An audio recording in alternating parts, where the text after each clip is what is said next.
Greetings. Today we consider part three of the ministering of the two witnesses. We're now in Revelation chapter 11 and verse 11, the wondering at the raising of the witnesses. Literally it says, and after 3.5 days, the Spirit of life from God came into them, and they stood upon their particular feet, and great fear fell upon the ones beholding them. The raising of the two witnesses. Amidst the cries like, yes, the beast has defeated our enemies, when they are very confident their torments at the hands of these two witnesses and prophets are over, they're revived by the Spirit of God. The terror caused by the raising and great fear fell upon the ones beholding them. The wonder or amazement at what they're witnessing takes the form of great fear.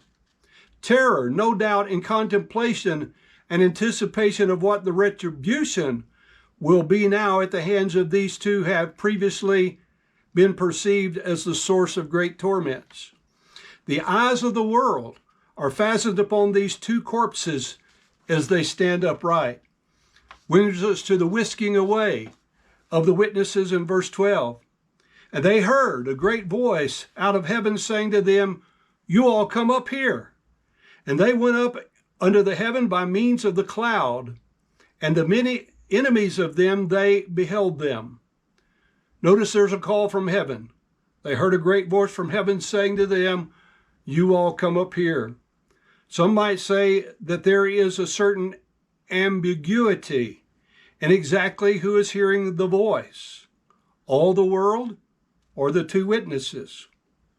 I believe the simple answer lies in who obeys the command. They would be the ones hearing. Obviously, the whole world does not obey the command. Only the two witnesses obey the command. Does the world comprehend the significance of this scene? Most certainly. And that brings us to verse 13 and 14, where it speaks about the woe being finalized upon the earth. In that particular hour, a great earthquake it began, and the 10th part of the city it fell, and 7,000 names of men they were killed by means of the earthquake, and the remaining ones they became afraid, and they gave a glory to the God of heaven. The second particular woe, it is past. And behold, the third particular woe, it is coming with speed. So it is the divine retribution upon the earth. That same hour that the witnesses are taken up, a great earthquake began, and the 10th part of the city of Jerusalem fell, and 7,000 men of renowned names were killed in the earthquake. The reaction upon the earth, the rest became afraid. That is our word phobia. They became phobic, and they gave glory to the God of heaven.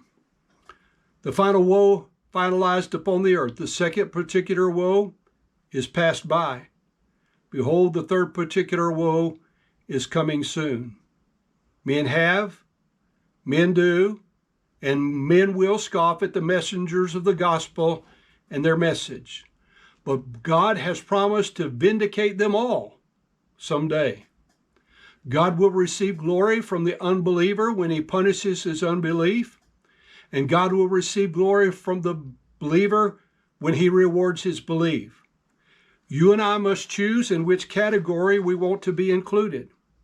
God will judge everyone according to the truth of his word, according to each man's works, whether his works are good or bad. God commands us to see that we're doing good works and service after we're saved by his grace through our faith to him. We need to minister faithfully as these shall in the days to come.